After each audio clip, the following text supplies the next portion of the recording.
Holy की पूर्व संध्या पर ठाणे में मानवता के रंगों के साथ धूलिवंदन मनाया गया। ठाणे में सामाजिक कार्यकर्ता किरण नागती के माध्यम से बुधवार को अभिनय कट्टा में विशेष बच्चों के लिए विशेष होली मनाई गई। दिव्यांग बच्चों के साथ पर्यावरण अनुकूल होली मनाकर अनूठा संदेश दिया गया।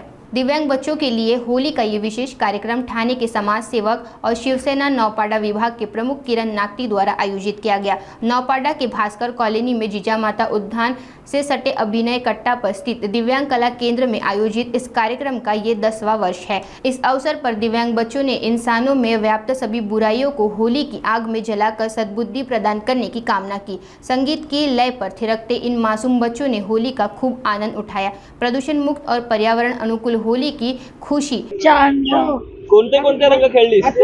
लाल, हिरवा, पिवळा। तुझा आवडता रंग कोणता आहे? लाल। ती असे त्याने चाले वाटतंय मला, चाले वाटतंय। हो चाले वाटतंय मला। हो त्याला मजा येते। हो सगळ्यांना होळीच्या चला होळीच्या शुभेच्छा मी देते।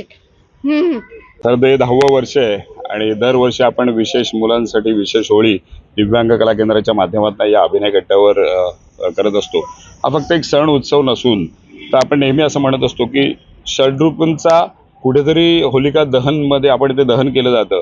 काम, क्रोध, मद, मोह, मत्सर ह्या ज्या काही गोष्टी असतात ज्याच्यामुळे आपल्या व्यक्तिमत्वामध्ये दुर्दैवाने चुकीचे बदल होतात, म्हणून विकृत मानसिकता कुठेतरी जाळून टाकणं हा एकमेव हेतू असतो। आणि तो हेतू साध्य करण्यासाठी जेव्हा ही दिव्यांग कला केंद्रातली विशेष मुलं पुढे येतात आणि समाजाला संदेश देतात, त्यामुळे होळीच्या बरोबर एक दिवस आधी जेव्हा हे घडतं तेव्हा हा संदेश समाजामध्ये पसरतो आणि आपल्या लक्षात येतं की ही इतकी निरागस मुलं आहेत। नियतीने जरी असा खेळ केला असला तरी सर्वसामान्य IQ लेवल ज्यांचे 100% आहेत ते चुकीचे वागतात आणि त्यांना एक संदेश देण्यासाठी होलिका मातेला प्रार्थना केली जाते आणि होलिका मातेला सांगितलं जातं की आमच्या सगळ्या चुका तुझ्या पदरात घे आणि आजपासून नव्यानं एक आयुष्य जगण्यासाठी समाजातल्या प्रत्येकाला चांगली बुद्धी दे। तर या विशेष मुलांच्या मला असं वाटतं माणुसकीचे रंग भरण्याचं काम होतं आणि माणुसकीचे रंग ज्याला प्रखरतेनं दिसतात ना तिथे मला असं वाटतं चुकीच्या गोष्टी घडत नाही। त्यामुळे माणुसकीचा प्रत्येक रंग या मुलांमध्ये आपल्याला दिसत असतो आणि तोच रंग पसरवण्याचं काम या होळीच्या निमित्तानं, रंगपंचमीच्या निमित्त दिव्यांग कला केंद्राची ही मुलं दरवर्षी करत असतात।